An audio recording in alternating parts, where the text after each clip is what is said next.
আমি আমার সভাপতির অনুমতিক্রমে চট্টগ্রাম ডাবলমোরিং থানা এলাকায় রাশেদা বেগম ও তার স্বামী নাসির উদ্দিনের বিরুদ্ধে লিডাম মাল্টিপারপাস কোঅপারেটিভ সোসাইটি লিমিটেডের অর্থ আত্মসাৎ ও প্রতিষ্ঠানটির সভাপতি এবং কর্মকর্তা কর্মচারীদের বিরুদ্ধে মিথ্যা মামলা ও বিভিন্নভাবে হয়রানি এবং বিভিন্ন গণমাধ্যমে অপপ্রচারের প্রতিবাদে সংবাদ সম্মেলন অনুষ্ঠিত হয়েছে।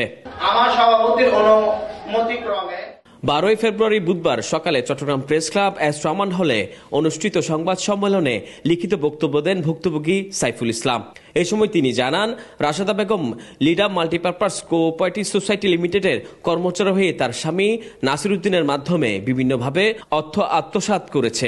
বিগত 5 আগস্ট আওয়ামী লীগ সরকার পতনের পরে নাসির উদ্দিন আওয়ামী লীগের খোলস পাল্টিয়ে বিএনপির নাম ব্যবহার করে রাশেদার বেগমের অর্থ প্রতিষ্ঠানটি দখল ও কর্মকর্তাদের ভয় ভীতি দেখিয়ে মিথ্যা মামলা জর্জরিত করে আসছে। আমরা পরবর্তীতে জানতে পারি প্রতারক নাসির উদ্দিন রাশেদা বেগমকে বিয়ে করে। অফিসের কিছু কর্মচারী ও পিয়ন সহ একই ভবনের 5ম তলায় একই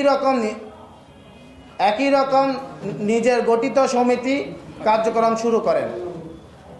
এতে লিডার কোঅপারেটিভ সোসাইটি এর কর্তৃপক্ষের নজরে আসে। অন্তর্বর্তী সরকার, বিএনপির নীতি নির্ধারক, দেশবাসীর নিকট লিডার কোঅপারেটিভ সোসাইটি এর সকল কর্মকর্তা ও অর্থ প্রতিষ্ঠানের বিরুদ্ধে অপপ্রচার, মিথ্যা মামলা, জীবন নিরাপত্তা কামনা করছি।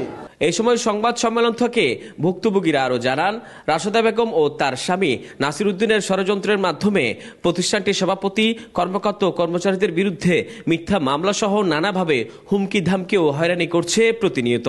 উনি যখন বের হয়েছে, উনি যখন দুর্নীতি করছে, ওনার দুর্নীতি আমরা ধরছি, উনি ধামা চাওয়া দেওয়ার জন্য উনি ওনার পক্ষ থেকে যা করেনি সব করতেছে।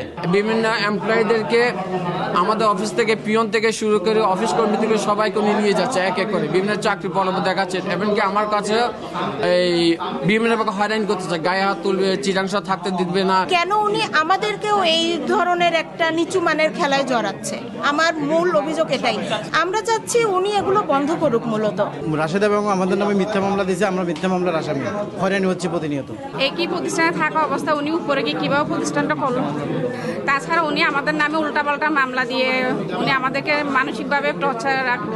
সংবাদ সম্মেলনে এ সময় leader multipurpose cooperative society limited ও ম্যাক্স মাল্টিপারপাস কোঅপারেটিভ সোসাইটি লিমিটেডের সকল কর্মকর্তা ও কর্মচারী সহ বিভিন্ন নেতৃবৃন্দরা উপস্থিত ছিলেন। পরে সংবাদ সম্মেলন শেষে চট্টগ্রাম প্রেস ক্লাবের নিচে সাংবাদিকদের সামনে অতর্কিত হামলা করেন অভিযুক্ত রাশেদা বেগম ও তার সন্ত্রাসী বাহিনীরা। এই সময় পুলিশ এসে পরিস্থিতি নিয়ন্ত্রণ করেন। Desk report, media express, Chittagong.